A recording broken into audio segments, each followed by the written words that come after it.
ada yang berlandaskan iman dan keyakinan. Ia merasa bahwa harus memberikan dukungan terhadap Israel dengan apapun yang dikerjakan, apapun yang dilakukan. Ada yang merasa atas dasar kewarasan dan kesadaran melihat dalam tanda kutip kekejian yang diekspos sedemikian rupa di Gaza membuat bahwa semestinya kita mendukung kemerdekaan Palestina. Kita di posisi apa? Kalau saya, kalau Bang Bram tanya saya sebagai seorang akademisi inteligensia Kristen perempuan di Indonesia, kalau saya sih gini, kita tidak terlibat pada konfliknya. Yang berkonflik kan di sana, di Timur Tengah. Jangan kemudian kita jadi ikut-ikutan konflik karena tadi atas nama ideologi atau keyakinan yang sama. Karena kalau bicara keyakinan yang sama, justru yang paling mirip kalau bicara ini ke praktek-praktek agamaannya itu adalah teman-teman.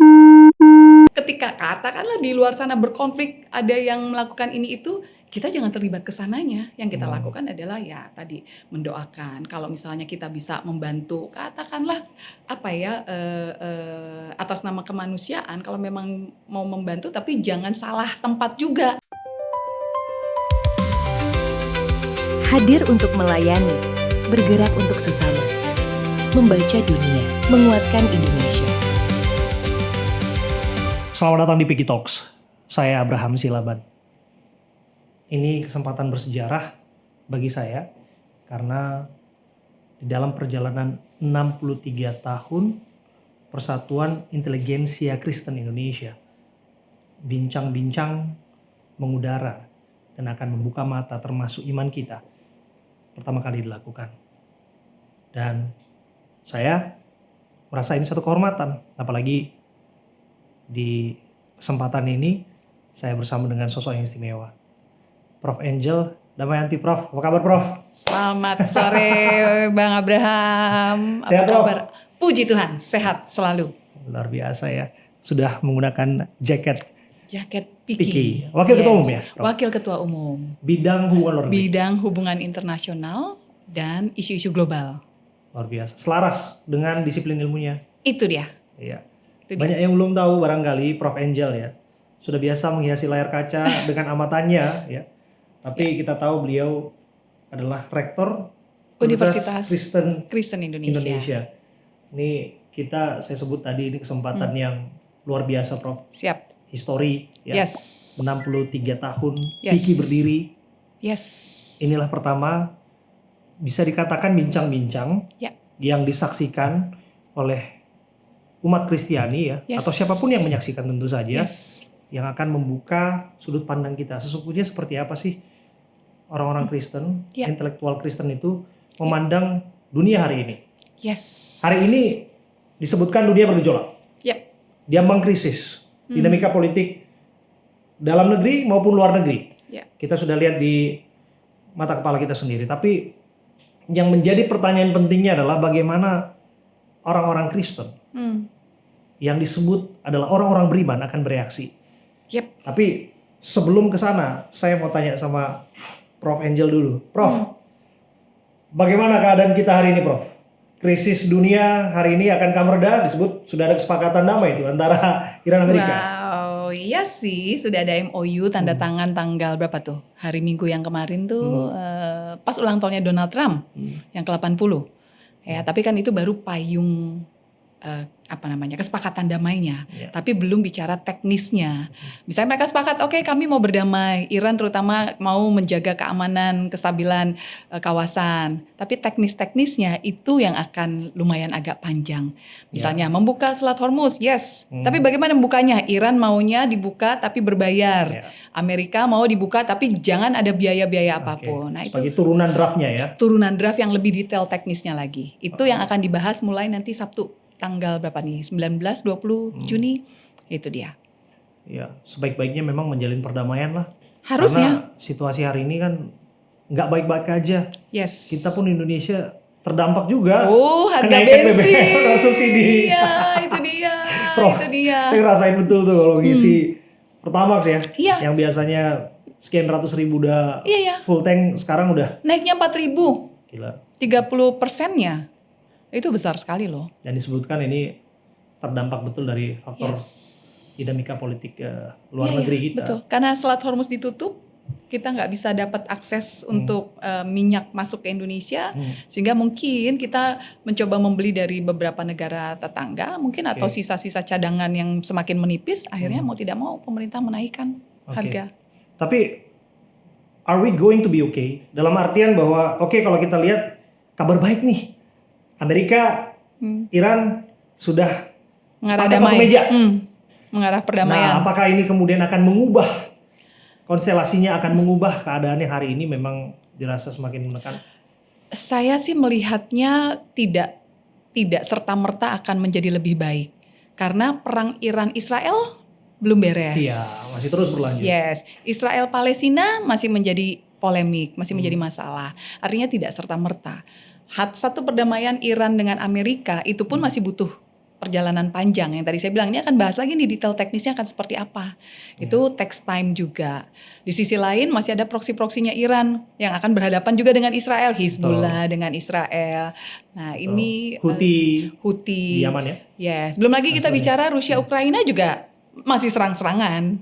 Masih terjadi gitu. Jadi dinamika politik global hari ini tidak akan berhenti secara serta-merta ketika kemudian perjanjian untuk berdamai Amerika itu ditandatangani. Belum tentu. Artinya masih perjalanan agak panjang. Terus jangan lupa dengan Amerika terfokus di Timur Tengah, maka kawasan-kawasan lain agak longgar nih Amerika perhatiannya, termasuk di Asia Pasifik, Laut Cina Selatan. Nah, di situ konflik juga mulai berasa nih, negara-negara yang berkonflik dengan China merasa kehilangan payung Amerika. Filipina misalnya gitu, atau Jepang dengan atau Taiwan, Selat Taiwannya.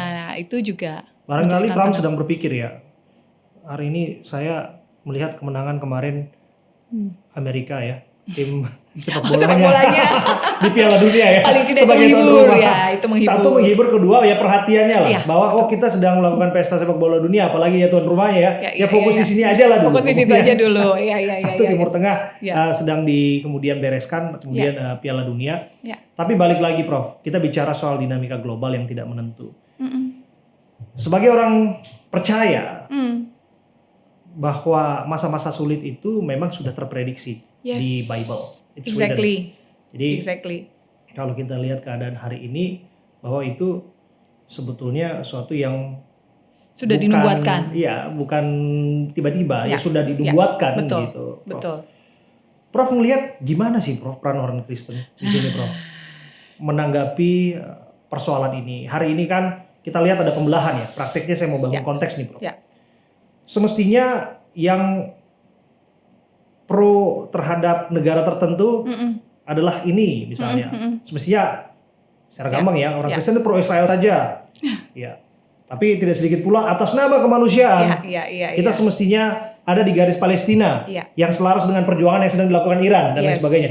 Nah, ini mungkin perlu satu hal yang diluruskan, satu hal yang mungkin jelaskan. Oke. Saya melihatnya gini, Bang Abraham. Efek dari konflik Israel-Palestina awalnya, kemudian menjadi Israel-Iran, kemudian meluas menjadi Iran-Amerika. Di dalam negeri kita paling tidak ada 2 atau 3 masalah. Yang pertama polarisasi, tadi yang disebutkan. Kemudian semacam ada konflik antar umat beragama yang harusnya nggak perlu. Tahun lalu itu di Manado sempat terjadi konflik antara kelompok Muslim dengan kelompok Kristen. Pro-Palestina dengan pro-Israel. Itu terjadi di Manado tuh, tahun lalu atau awal tahun ini. Nah, kemudian krisis ekonomi itu membuat orang-orang ini kan terdampak ya, PHK di mana-mana. Sementara harga tadi naik. Betul. Akibatnya orang menjadi semakin memikirkan dirinya sendiri.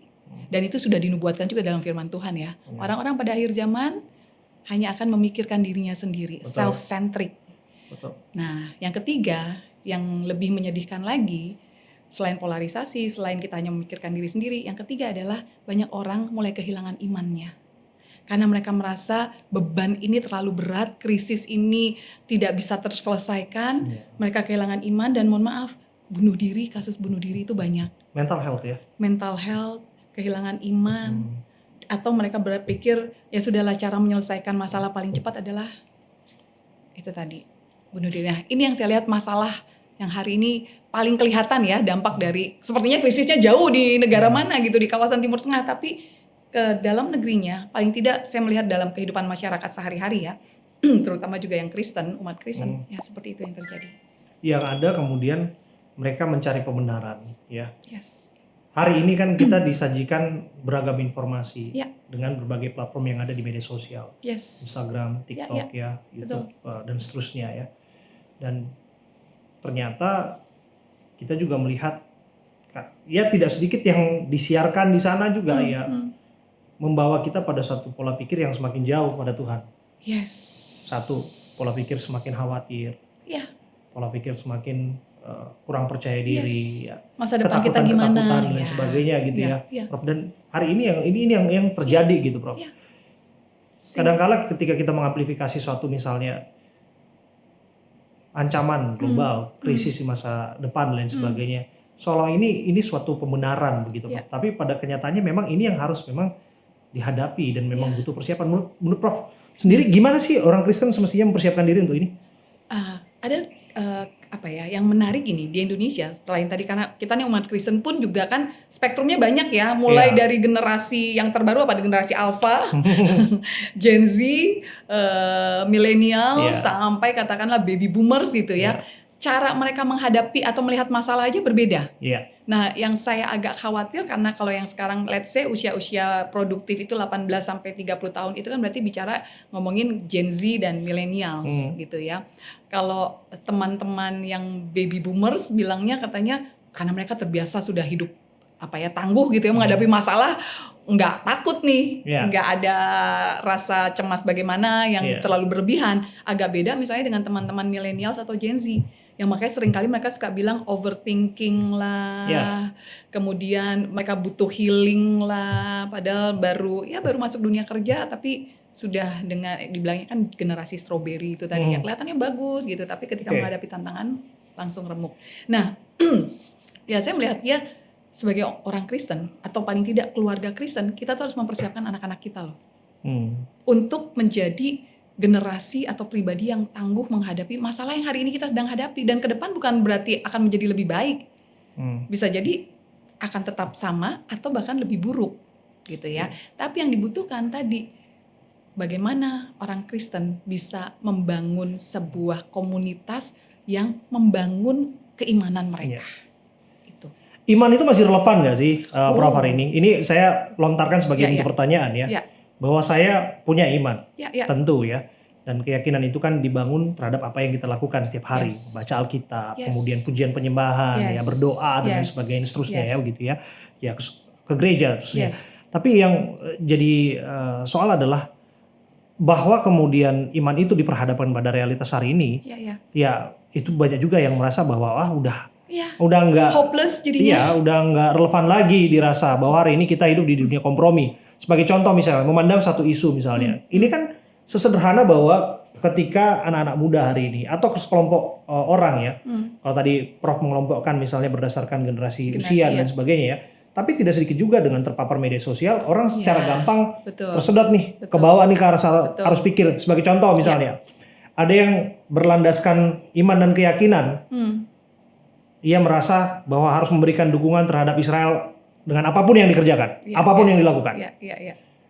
Ada yang merasa atas dasar kewarasan dan kesadaran melihat dalam tanda kutip kekejian yang di-expose sedemikian rupa ya di Gaza ya, membuat bahwa semestinya kita mendukung kemerdekaan Palestina. Dan sebagai bentuk upaya apapun proksi-proksinya, nah itu juga akan sebaiknya selaras dengan apa yang menjadi pandangan orang-orang tertentu. Betul. Kita di posisi apa?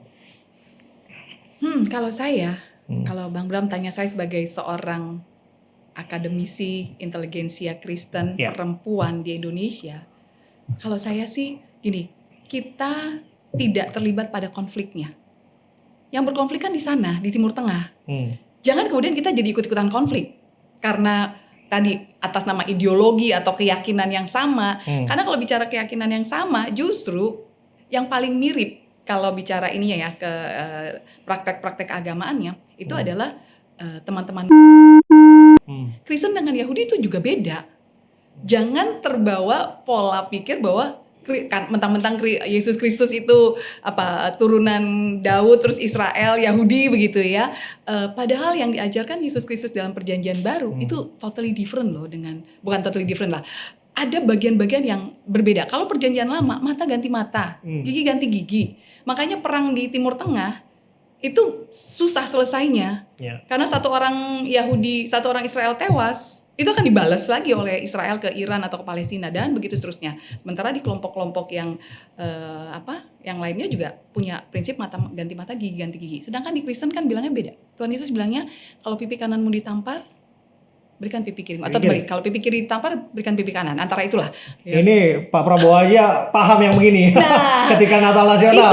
Itu dia. Saya juga kaget itu. Nah, itu dia.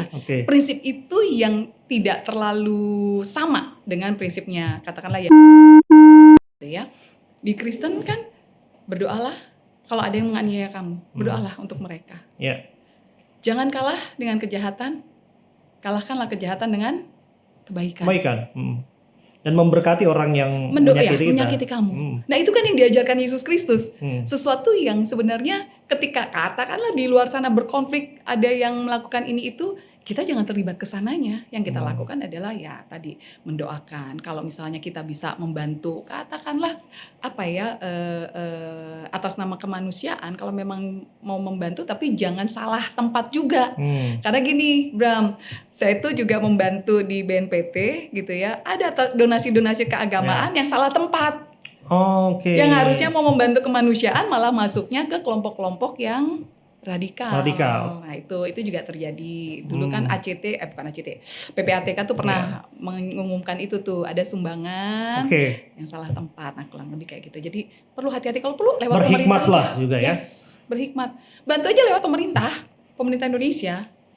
Gitu. Jadi hikmat itu kemudian dilakukan dengan percaya terhadap pemerintah ya, tentu saja, dan mendoakan keadaan. Terutama mendoakan orang Indonesia dulu deh. Karena kita mau pusing dengan yang di luar, di dalam negerinya tadi banyak yang stres, banyak yang overthinking, banyak yang demo. Tapi kalau demonya sebenarnya menyuarakan aspirasi rakyat dan tidak melakukan kekerasan dan tidak melanggar aturan, menurut saya sah-sah saja. Atau diatur kan dalam undang-undang. Dalam konstitusi kita dalam itu undang-undang diatur, Prof. Tapi itu balik lagi, memang dinamika yang terjadi di luar ya.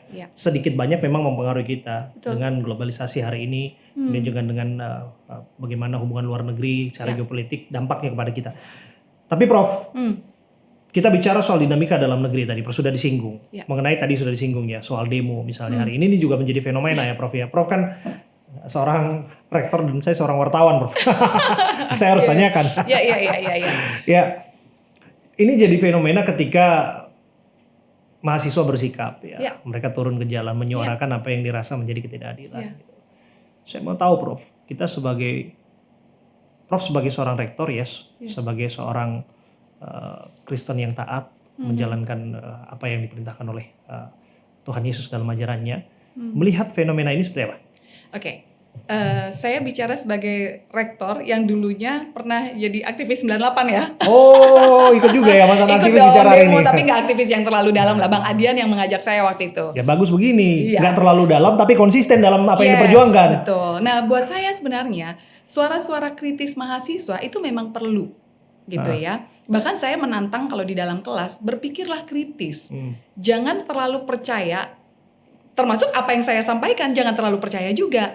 Kalau kalian bisa mendebat saya, silahkan. Tapi tentu dalam koridor yang sehat. Artinya gini, ada data kalau bicara gitu kan. Argumentasinya jelas. Apa yang kalian perjuangkan jelas. Atau apa yang kalian kritik itu jelas gitu. Plus dalam koridor artinya ada aturan main. Kalau di kelas ada aturan main lah. Saya sebagai dosen, kalian sebagai mahasiswa tahu batasan-batasan itu. Begitu juga kalau di jalanan, artinya di ketika demo di luar gitu. Kan ada aturan-aturan juga. Gitu, regulasi yang tetap kita taati. Beberapa hari kemarin ya persis mahasiswa UKI berdemo kok. Dan saya Prof sanksi nggak itu yang berdemo? Enggak dong, selama tidak melanggar aturan. Saya juga ditelepon ya, ada beberapa teman polisi nelpon dong. Rektor, ini loh mahasiswanya. Coba dibuka di forum ini, apa yang disampaikan oleh polisi kepada rektornya? Ya, silakan. mereka bilang, Bu, kalau bisa inilah dicegah. Saya bilang, Bang, susah dicegah aspirasi mahasiswa, biarkanlah. Tapi saya pastikan jam 6 selesai. Karena regulasi mengatur itu. Nanti mereka bakar ban. Susah juga dicegah bakar-bakar ban itu. Selama tidak menimbulkan korban, toh yang dibakar ban bukan manusia gitu kan. Bakar ban itu hanya bentuk ekspresi mengkritik dengan cara-cara yang menurut mereka bisa menyalurkan aspirasi mereka, emosi mereka. Yang penting dijaga gitu. Nah, ketika itu terjadi ada polisi, karena kami dekat Kodam, datang juga lah tentara. Tapi betul 17.45 selesai mereka. Bannya diberesin, disiram, ada air gitu ya, disiram, udah. Memang macet sedikit karena jam kerja gitu. Tapi buat saya yang lebih penting adalah mahasiswa ini belajar untuk menyampaikan aspirasi mereka. Itu perlu kita support dengan cara yang tepat. Jangan juga loh orang marah terus kita biarkan dipendem, enggak lah, keluarkan. Itu sesuatu yang menurut harus saya dikanalisasi. Yes. Ada bagian-bagian yang tetap perlu kita jaga, gitu. Tapi jangan juga sampai mereka kehilangan hak mereka untuk bersuara. Kita kan negara demokrasi, gitu. Biarkan mereka berpikir kritis, bersuara, menyalurkan pendapat. Tapi kita kasih tahu ini ya ada regulasi yang harus diatur, dipatuhi. Ini kita bicara di Piki Talks. Yes. Persatuan Inteligensia Kristen Indonesia. Ya. Saya bisa katakan semestinya dan memang seharusnya dan memang sebegitu adanya bahwa memang ini adalah wadah intelektual Kristen, gitu. Berdiri Desember 1963 ya, dan tidak sedikit orang-orang top yang lahir dan besar di sini. Ada beberapa nama ya, Pak TB Simatupang, Jili Meina, Sabam Sirait, Radius Prawiro. Nah ini nama-nama yang berkontribusi terhadap negeri. Sultan Gunung Mulia. Jangan tanya mereka soal demonstrasi, mereka udah asam garam soal itu gitu loh. Iya, betul. Dan bagaimana Prof melihat pergerakan seperti ini ya? Hari ini kita bicara tentang iman kekristenan. Tentu basically semuanya apa yang written on the Bible tentu ya. Tapi mengejawantahkan itu sebagai suatu tindakan ya Prof ya. Kadangkala dianggap bahwa ini eksesif nih, ini berlebihan nih, atau ini hanya dasar ikut-ikutan nih, atau ini hanya tidak berdasar lain sebagainya nih. Nah, saya melihatnya gini Bram tahu dong Yohanes Pembaptis. Iya. Tahu Yesus Kristus, mereka sepupuan kan? Kalau di Alkitab di Perjanjian Lama. Cara mereka menyampaikan suara mereka atau pergerakan mereka itu sangat berbeda. Iya. Ketika Yohanes Pembaptis kenceng kan ke Raja Herodes, kamu berdosa bla bla bla atau bertobatlah. Frontal. Sementara yang dilakukan Yesus Kristus lebih kepada masuk di sinagog, mengajarkan firman Tuhan, menyembuhkan orang sakit, memberi makan orang. Artinya apa itu kok? Kita punya cara yang berbeda. Masing-masing yang penting tahu konsekuensinya. Dengan cara keras pasti akan ada konsekuensi. Even dengan cara yang lembut seperti Yesus Kristus pun disalib juga dia. Ada konsekuensi. Nah artinya gini, selama kita tahu pergerakan kita memang didasari oleh hati nurani yang bersih, yang tulus, yang memang bersumberkan pada kebenaran firman Tuhan, ad caritas et veritas, berdasarkan kasih dan kebenaran, keadilan, gitu. Itu yang kita perjuangkan. Silakan boleh gunakan cara seperti Yohanes Pembaptis yang frontal, atau mau cara seperti Yesus Kristus yang lebih soft, gitu ya. Walaupun dua-duanya punya konsekuensi. Ada aksi, ada reaksi. Ada aksi, reaksi. Kita lihat endingnya, tapi dua-duanya sih endingnya memang mereka harus berkorban sih. Ujung-ujungnya memang pengorbanan. Satu sama dengan pengorbanan. Satu dipanjung. Ya, satu di kayu salib gitu. Tapi kan hasil pergerakan mereka nggak berhenti di situ. Sampai hari ini kekristenan Yesus Kristus sebagai Tuhan dan Raja di mana-mana. Nah itu maksud saya, buah pergerakan itu memang mungkin butuh waktu. Bahkan tadi pengorbanan di awal. Berapa banyak yang jadi martir? Stefanus, yang lain-lain. Tapi hasil dari buah dari pergerakan itu tetap ada sampai hari ini. Itu yang saya lihat. Jadi mau cara apapun silahkan. Yang penting siap dengan konsekuensinya. Even mau cara frontal, mau cara lembut. Selama kita memang bicara Yesus Kristus, pasti ada konsekuensi. Gitu ya, ada tantangan. Tapi menurut saya memang itulah yang tadi kalau Bram bilang sudah dibuatkan kok di Alkitab. Pengikut Kristus, masa ya Yesus Kristusnya aja disalib terus kitanya mau hidup enak-enak? Kan enggak juga, walaupun salib bisa berarti macam-macam ya, tadi pengorbanannya beda-beda. Tapi ada juga mungkin yang pendoa juga, Prof, merasa memilih bahwa tidak masuk dalam area itu ya, tapi memilih memang perannya adalah ya berdoa saja. Berdoa gitu ya. Tapi Yesus Kristus pun selalu berdoa, iya kan? Yohanes Pembaptis pun saya yakin pasti dia berdoa walaupun mungkin nggak terlalu banyak diceritakan di Alkitab. Tapi Yesus Kristus pun memilih jalur berdoa. Jadi menarik mengkontekstualisasi iman kekristenan hari ini melalui apa yang disampaikan oleh Prof. Angel Damayanti. Jadi ini menepis segala isu bahwa kekristenan hari ini udah gak relevan lagi. Masih sangat relevan. Masih sangat relevan. Justru di tengah, gini, saya tuh percaya ya, banyak nabi lahir itu di tengah masalah krisis moral, krisis sosial, krisis ekonomi masyarakat. Gitu. Bahkan Yesus Kristus pun lahir di tengah masalah yang cukup besar, penjajahan dinamika. Nah, artinya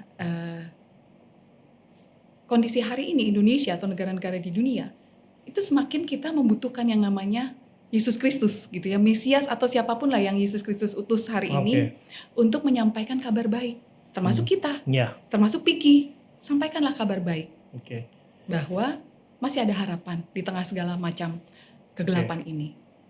Dan kita itulah yang harusnya menjadi terang di tengah kegelapan itu, kan Tuhan bilang kamulah terang dunia. Selama Yesus Kristus di dunia, Yesuslah terang dunia. Tapi sekarang ini Tuhan kasih tugas itu ke kita, jadilah kamulah terang dunia.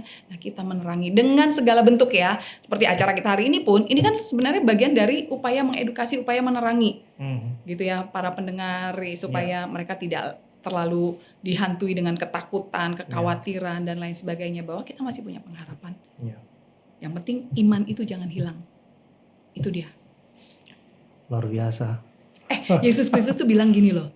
Ketika nanti aku kembali, masih adakah iman di dunia ini? Wow. Iya. Semoga kita semua tetap memiliki iman sampai nanti Tuhan Yesus datang kedua kali ya. Amin. Ya, itu yang paling penting ya, Prof ya. Saya akan ke sana, Prof. Saya akan lebih dalam lagi tapi bicara soal aksi reaksi tadi, saya coba untuk menggali lagi. Katakanlah reaksi dari pergerakan ataupun demonstrasi hari ini ya, Prof ya. Perbincangan ini kan harus dengan konteks, Prof. Apapun itu. Kita bicara hari ini inteligensia Kristen nih, Prof. Nah, bagaimana kemudian praktek-praktek ini bisa dijalankan? Katakanlah ini semua adalah reaksi kekecewaan. Atas apa? Misalnya atas abuse of power yang dilakukan oleh segelintir ataupun oknum-oknum orang yang mengatasnamakan kekuasaan, ya, melakukan penyelewengan, ya, korupsi lain sebagainya. Dan saya harus katakan, Prof, nggak sedikit juga orang Kristen, Prof. I have to say, sorry ya, ini the ugly truth. Kalau kita nggak mau lah saya sebutin nama-namanya. Tapi in the end of the day, kalau kita lihat tulisan-tulisan ataupun daftar-daftar itu, tidak sedikit pejabat-pejabat setingkat menteri, setingkat eselon 1, ya, yang mereka disebutkan belajar Alkitab sebagai seorang menyandang kekristenan, ya. Tapi toh juga ada dalam arus yang kita sebut sebagai abuse of power atau penyelewengan itu. Dan ini menimbulkan reaksi dari adik-adik mahasiswa ya. Rekan-rekan, apa yang terjadi di sini, Prof? Ceritakan kepada kita peran dari Piki tentu saja untuk mewaraskan keadaan ini. Yang Piki bisa lakukan, sebenarnya gini, Piki itu kan sejak tahun 63 menyuarakan kebenaran, menunjukkan kasihnya, kepeduliannya dengan berbagai macam cara tentu saja tadi ya. Nah, yang saya tahu, yang kami pahami dengan ketua umum yang baru terpilih beberapa waktu lalu. Ya, Pak Marwar Sirait. Yes, Bang Ara, Pak Marwar Sirait. Salah satu misalnya program kerja yang sudah dipersiapkan adalah dengan mengunjungi gereja-gereja. Gereja-gereja bukan cuma semata-mata gereja yang besar, gereja yang mainstream ya, justru gereja-gereja kecil yang membutuhkan bantuan. Di situ kami hadir, di situ Piki hadir, bukan cuma sekedar khotbah gitu, enggak, tapi benar-benar memberikan bantuan. Butuh apa nih orang jemaatnya? Katakanlah, oh mereka butuh pendidikan. Ya kita pikirkan bagaimana caranya memberikan pendidikan untuk mereka dengan katakanlah apakah beasiswa atau bantuan biaya studi, atau gerejanya misalnya butuh katakanlah pembangunan. Tapi kita juga lihat karena pembangunan itu nggak semata-mata pembangunan fisik ya, tapi pembangunan tadi jemaatnya, apa yang perlu diperkuat dari jemaatnya. Kalau perlu buatkan, saya sih sedang berpikir kayak memberikan modal UMKM jemaat itu bisa berusaha dan mereka diberkati, mereka menjadi saluran berkat juga buat orang banyak. Nah itu yang memang sudah dimasukkan dalam program kerja Piki yang periode yang ini. Begitu Bang. Tapi dalam konteks yang tadi Prof mungkin bagaimana melipur larakan, saya nggak tahu ini bahasa atau tidak ya. Menghibur ya, memberi kekuatan, memberi motivasi. Memberi kekuatan kepada anak-anak yang terlanjur kecewa. Ini kan Tuhan bilang jangan pandang manusia. Iya. Kita tentu punya satu tempat pengharapan. Pengharapan kita hanya Yesus Kristus, Tuhan dan Juru Selamat. Tapi pada prakteknya kita hidup hari ini dengan melihat percontohan. Dengan betul. melihat role model. Yes, gitu. Menjadi teladan. Hari ini tidak sedikit orang yang kehilangan teladan itu. Bahkan orang yang dianggapnya teladan mungkin masuk dalam kekuasaan. Sami wawon. Kebawa arus. Bawa arus gitu. Gimana menjelaskan itu, Prof? Betul sekali. Nah, Piki itu memang harus, atau termasuk katakanlah lembaga-lembaga pendidikan Kristen ya, di mana tempat saya bekerja dan pendidikan Kristen lainnya, itu memang harus melahirkan anak-anak muda, generasi-generasi muda yang punya integritas. Supaya dimanapun nanti mereka ditempatkan, mereka tidak terombang-ambing. Walaupun betul yang Bram bilang, sulit loh kadang-kadang, maksudnya ketika masuk dalam sebuah sistem, ya arusnya begitu kuat mengarah ke kiri. Sebenarnya kita harus melawan arus ke arah kanan, itu nggak mudah. Ya, tapi saya percaya orang-orang yang imannya kuat kepada Tuhan, saya tuh belajar sekali dari Daniel. Ya, ada lagunya. Beranilah seperti Daniel. Peganglah kebenaran. Mau nyanyi dulu, kita nyanyi dulu. Mana? Ada gitar. Nah, itu sambil dia. Gitar lanjut gimana? Nah, Daniel itu berada di tengah-tengah orang yang beda iman. Tidak takut Tuhan.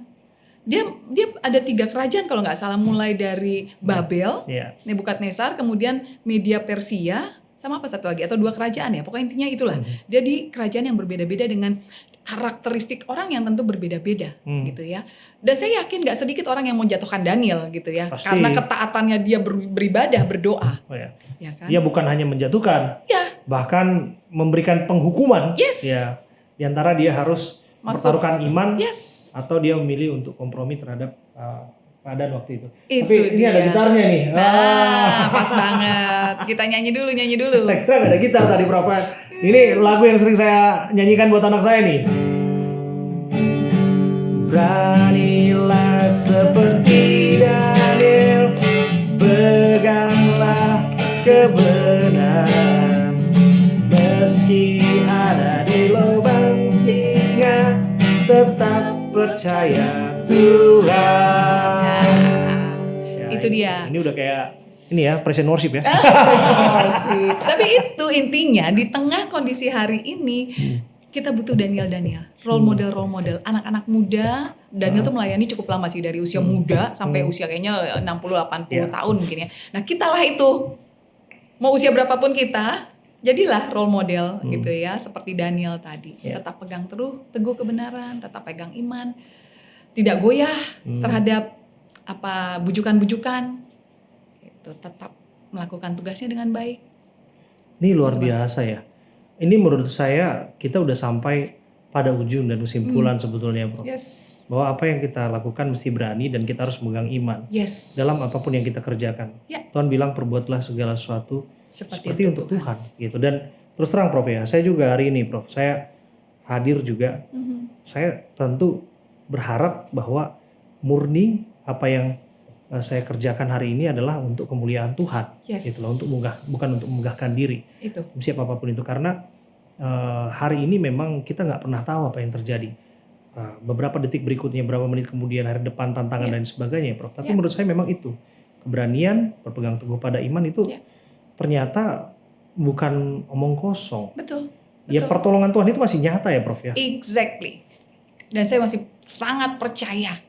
X factor itu masih ada itu ya? Masih ada. Christ factor itu selalu ada. Itu dia. Masih relevan ya hari ini. Sangat. Kalau mau kesaksian banyak sekali soalnya, panjang sekali. Tapi saya melihat bagaimana cara Tuhan bekerja di tengah ketidakberdayaan kita. Tuhan tuh justru menunjukkan caranya. Kan firman Tuhannya bilang gitu. Justru dalam kelemahanmu lah kuasaku menjadi sempurna. Itu. Wow. That's it, Bram. Luar biasa. Hari ini kita mendapatkan banyak hal. Saya menangkap satu hal bahwa keadaan tidak baik-baik saja. Yes. Itu semestinya bukan menjadi soal bagi seorang yang memiliki iman kekristenan. It has already been written and predicted. Yes. Kemudian bahwa dalam kelemahan apapun yang kita alami, disitulah memang ruang untuk Tuhan melakukan mujizat. Yes. Dan wow. Aku mau share satu lagi. Apa, Bro? Sebagai penutup, Bro. share. Bram, ingat kisah ketika Tuhan Yesus dan murid-muridnya menyeberang danau dan kemudian terjadi badai? Dan Tuhan Yesus tidur di buritan dan murid-muridnya panik. Tapi Tuhan Yesus tidur walaupun badai besar. Diam dan tenanglah itu ya. Ya, diam dan tenanglah, ketahuilah bahwa aku Tuhan. Tapi cerita itu bukan ketika Tuhan Yesus bangun terus menghardik badai. Cerita itu menurut saya menariknya justru ketika Tuhan Yesus tetap tenang tidur. Artinya apa? Saya mau bilang, kekuatan di luar, kemampuan kita menghadapi tantangan di luar, dimulai dari ketenangan kita di dalam. Ketika kita tahu bahwa Yesus Kristus Tuhan, Raja di atas segala raja, dia berkuasa mengatasi segala apapun, kita sebenarnya bisa tetap tenang tidur. Karena tahu Tuhan mengendalikan segala sesuatu. Dan Tuhan tidak akan membiarkan kita binasa. Itu. Wow, so powerful. Nih, boleh gak satu lagu lagi nih saya harus nyanyikan, kalau enggak saya bisa nangis-nangis pulang dari sini. Aduh.